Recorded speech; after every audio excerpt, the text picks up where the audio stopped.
Decide on one constitutional amendment in the November election. It would direct money from offshore energy sources towards coastal protections. Before you get in the voting booth, Capitol reporter Shannon Hecht helps explain what you'll be voting on.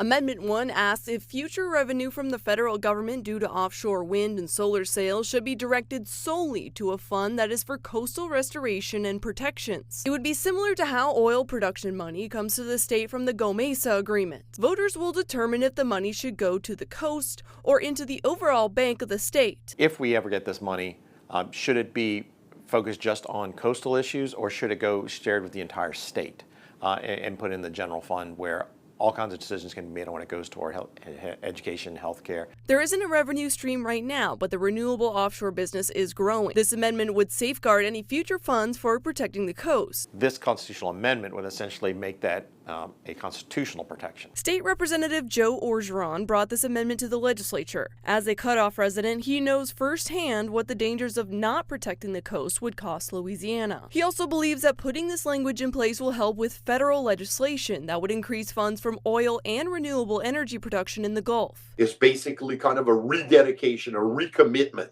that Senator Cassidy and Majority Leader Scalise can use in the subsequent negotiations for the BREEZE Act and the RISE Act, which, of course, rolls in offshore renewables into revenue sharing. A vote no on Amendment 1 would send the money to the State General Fund. A vote yes would send it to the Coastal Protection and Restoration Fund. It will appear on the November 5th ballot. For your local election headquarters, I'm Shannon Hecht.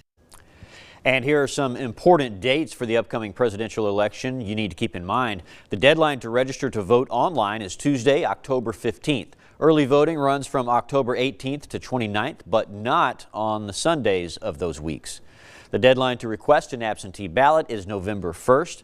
Those absentee ballots are due back to the Registrar of Voters by November 4th. On Election Day, the polls will be open 6 a.m. to 8 p.m. Election officials are updating their voter registries of inactive voters. Thousands could be taken off the voter rolls in the future. Renee Allen spoke to the Secretary of State's office about what you need to know. Deputy Secretary of State for Communications Joe Watson Jr. confirms Louisiana does not purge voter rolls. They only perform routine voter list maintenance. When the Secretary of State's office gets a change of address notice from the post office, election officials will send an address confirmation card during what they call an annual canvass. We're told an inactive voter can still vote. By changing their address on the online voter portal, they can do that. They can also go to the Registrar of Voters in person, and they can show their ID with their current address. They're confirmed that way. But if they don't want to do either of those things, when they go to vote in November during early voting or on Election Day, they can show the voting commissioner their ID. They'll be asked to fill out an address confirmation card. Once they do that, they can vote that day, and they're back on the active list. Renee Allen, KLFY, News 10. The Department of Transportation and Development and the Governor's Office are working to improve the rural parts of Louisiana through a project that has received a multi-million-dollar grant. The Louisiana Rural Infrastructure Accelerator is a project that will enhance infrastructure improvements in rural Louisiana. The $2 million grant is funded by federal partners and Build America. It's designed to improve safety, mobility, and equity. A portion of that money will also go towards building railroad tracks. Working directly with local communities to find monies to help them spur their economies and look for ways to improve the infrastructure so that they can build a better economy for their cities.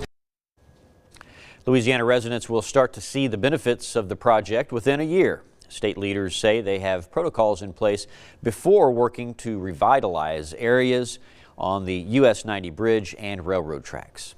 Coming up, an update on the East Baton Rouge mayor's race. We'll take a look at what the polls are saying and how much money is being spent. Stay with us. We'll be right back.